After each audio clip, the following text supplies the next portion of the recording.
तीन पक्की सहेलियां आपस में बातें करती हुई जा रही थीं। उनमें एक कुम्हार की, एक सुनार की और एक ब्राह्मण की लड़की थी। कुछ दिन पहले ही उस नगर के राजा की लड़की का विवाह हुआ था, पर विवाह के एक दिन बाद ही राजा की लड़की के पति की मृत्यु हो गई थी। बस उसी विषय में आपस में चर्चा करती हुई तीनों सहेलियां अपने घर की तरफ जा रही थीं। सबसे पहले ब्राह्मण की लड़की बोली, बहन जो भी हो, पर राजा की लड़की थी बड़ी सुंदर, पर बेचारी के साथ बहुत गलत हुआ, जो विवाह होते ही भगवान ने उसके पति को छीन लिया। फिर सुनार की लड़की बोली, ठीक कहती हो बहन, वो है तो बहुत रूपवती, ऐसा सुंदर रूप भगवान हजारों में नहीं बल्कि लाखों में किसी किसी को देता है, पर बेचारी का पति मर गया, अब होने को कौन टाल सकता है। उन दोनों की बात सुन कुम्हार की लड़की बोली, तुम दोनों क्या जब से बहुत सुंदर थी, बहुत रूपवती थी कि रट लगाए हुए हो? क्या खाक सुंदर थी जो अपने से पहले अपने पति को मरने दिया? ऐसी सुंदरता किस काम की? कुम्हार की लड़की की बात सुन अन्य दोनों सहेलियां बोली, तू उसकी जगह होती तो तू भी क्या कर लेती? उनको जवाब देते हुए कुम्हार की लड़की बोली, अगर मैं राजा की लड़की की जगह होती तो अपने जीते जी अपने पति को कतई मरने न देती, चाहे उसके लिए मुझे कुछ भी करना पड़ता।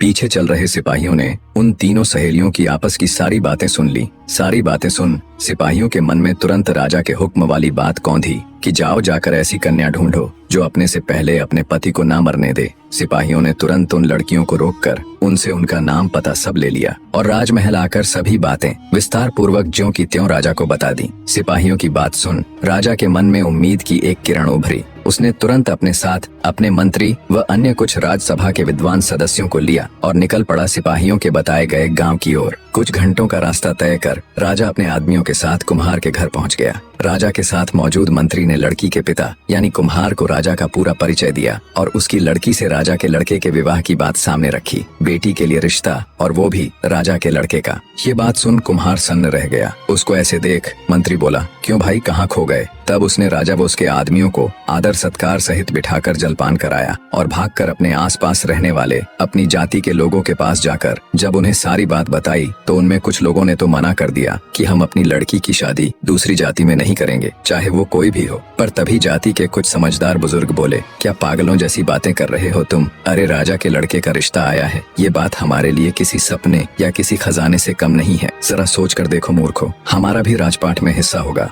हमें भी राज परिवार के साथ जोड़कर देखा जाएगा। बुजुर्ग कुम्हार की बात सभी के दिमाग में बैठ गई। सबकी सहमति पाकर कुम्हार अपनी बेटी को राजा के लड़के के साथ ब्याहने के लिए खुशी खुशी राजी हो गया। राजा ने लड़के के 20वें जन्मदिन यानी जिस दिन उसकी मृत्यु होनी थी उसी दिन को शादी के लिए चुना।